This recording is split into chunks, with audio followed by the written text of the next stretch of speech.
আসসালামু আলাইকুম হুজুর। ওয়ালাইকুম আসসালাম ও রহমাতুল্লাহি ওয়া বারাকাতু। হুজুর কি রুম আসুন? এই তো ভাই আছি আলহামদুলিল্লাহ। আপনি কেমন আছেন? আমার আর বালা, আমার একটা সমস্যা হুজুর। কি সমস্যা বলেন শুনি। হুজুর আসলে কি কইয়াম, আল্লাহর কাছে এত কইরা চাইলাম আমার একটা সন্তান দিত, বাবা ডাক শুনতাম। আচ্ছা আইনা যাইন, 1 মাসের মধ্যে আইনে একটা সুখবর পাইবেন, আর 1 মাস পরে আমার জামায়াত হয়ে যাবেন। 1 মাস পরে? হুজুর 1 মাস তো হয়ে গেল, আমি তো কোনো সুখবর পাইলাম না। কি কোন, দোয়া তো ঠিকই করছি।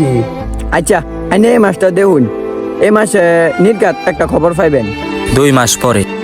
হুজুর এই মাসেও তো কোনো সুখবর পাইলাম না, আমনে না কইলেন এই মাসেও একটা না একটা সুখবর পাইয়াম। কি কোন, এবারেও কিছু হইলো না?